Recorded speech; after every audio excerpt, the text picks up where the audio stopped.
Ako po si Ana Patricia noon.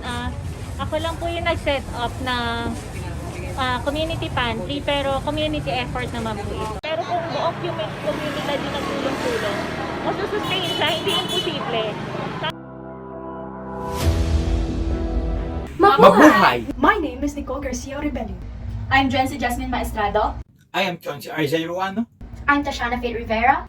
Today, we are going to present our research with the title Community Pantries and its Social Impact During the Pandemic. Last December 2019, the novel coronavirus has erupted and impacted the whole world. And the Philippines is one of the countries that has been hardly affected by the virus. In April of 2020, the country's largest island, Luzon, was placed under total lockdown. Many people, the government, and health agencies were caught off guard by the COVID-19 pandemic, where every establishment is closed and wherein the low-income families are the most affected. Being one of the countries that have the longest lockdowns, these led to a severe decrease in employment and has made the country's economic growth falter. This has made the unemployment rate decrease from 2.69% in 2016 to 3.36% in 2020.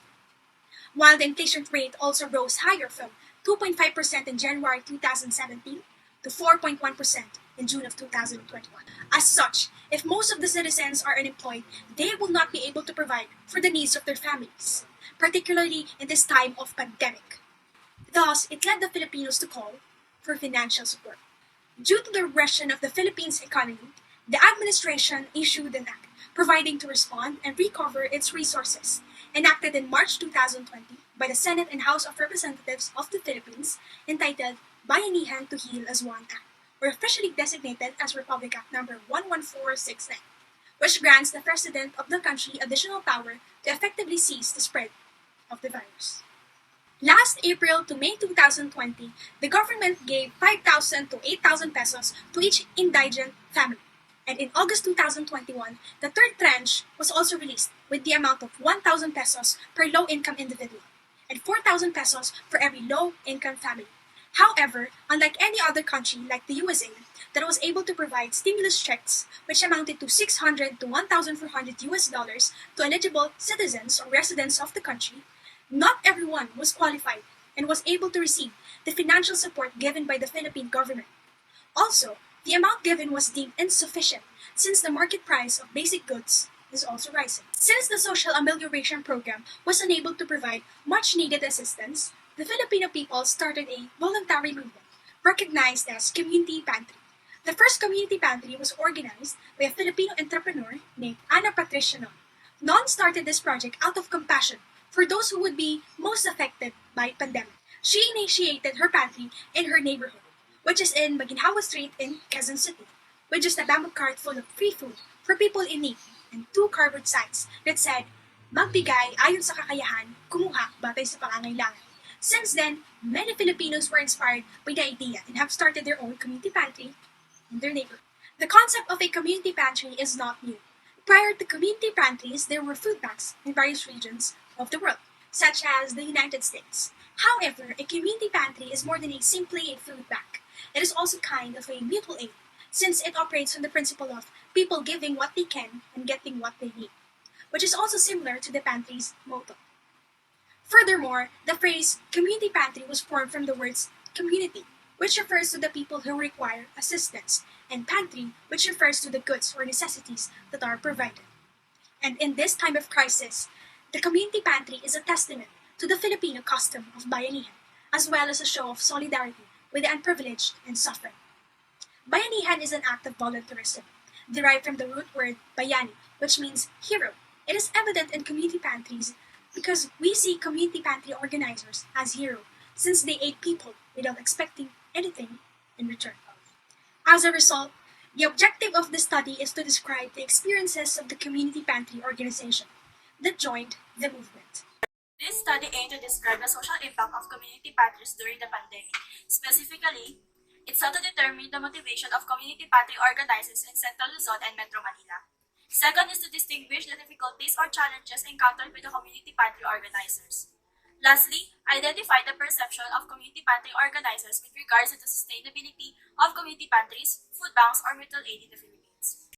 In other countries, food banks aid in food security. Thus, this study will help the people who want to create their own pantry. It can help with their decision making when it comes to organizing their own community pantry.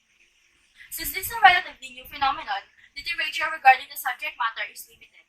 Thus, this study may serve as a baseline data for related research in the future. It may also be a reference for studies related to social work.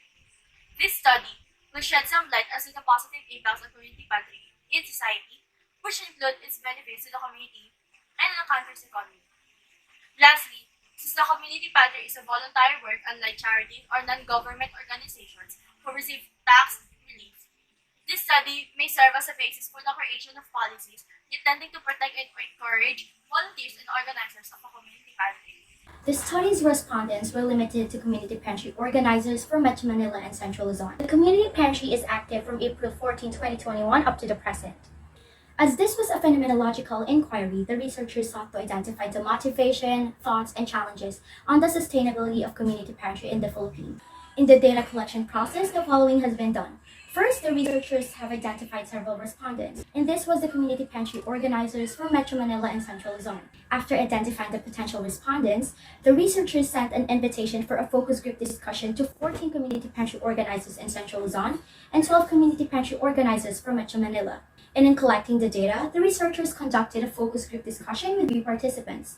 And a survey questionnaire was also provided for those who are unable to attend the focus group discussion with 3 respondents. Lastly, to evaluate the data and the implications of the study, the researchers have summarized and analyzed the data collected using frequency table and percentage.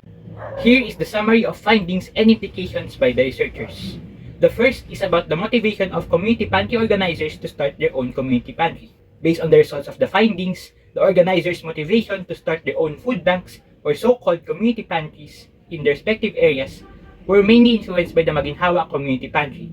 This initiative by Ms. Ana Patricia Non went viral in social media and inspired the creation of many community pantries around the country. This could be linked to a known psychological phenomenon known as the bandwagon effect. The bandwagon effect is a psychological phenomenon in which people do something because others are doing it, regardless of their own convictions, which they may disregard or overcome. People's inclination to match their beliefs and behaviors with those of a group is also known as the herd mentality. With regards to the challenges encountered by the community pantry organizers, the researchers found out through their findings that red tagging, lack of supply and manpower, and non-compliance with the safety protocols of the people are the most notable challenges that the organizers have encountered while running their respective community pantries. Most countries in the world are now leading to capitalism, and the Philippines is no exception. But the idea of the community pantry has been tagged as a communist movement, as some people, and even some government officials, do not believe that there are still people who just want to help others without expecting anything in return, because of capitalism. Another reason is that the Philippine government was highly criticized because of their lack of action towards the pandemic, and they see that this movement is against them. This implies that even if people just want to help others, their motivation and sincerity into doing it will still be questioned. Moreover, just like most countries in the world, the Philippines has developed its own safety protocols to keep people safe during the pandemic, through the guidelines imposed by the Interagency Task Force or IATF. But when community pantries started to appear all over the country, some of them were flooded by people who prioritized the need for food to eat rather than to stay safe from COVID-19. And lastly, with regards to the future of community pantries, the researchers found out through their findings that most of the respondents still believe that community pantries will still live on even if the pandemic is over, as poverty will not end after the pandemic, and as long as someone is hungry or is in need, there is still someone who will help those people.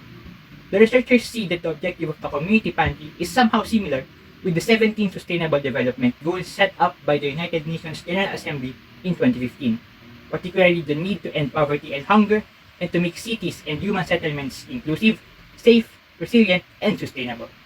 Ana Patricia Non, the organizer of the Maginhawa Community Pantry, said that she would be very glad if the pantry is no longer needed, as this implies there are no more Filipinos that are hungry, and if help from others is no longer needed, then it just indicates that the poverty has ended and the Sustainable Development Goals are achieved. We would like to end our presentation with a quote from Henry Ford II that says, "No society of nations, no people within a nation, no family can benefit through mutual aid unless goodwill exceeds ill will, unless the spirit of cooperation surpasses antagonism, unless we all see and act as though the other man's welfare determines our own welfare." Thank you very much.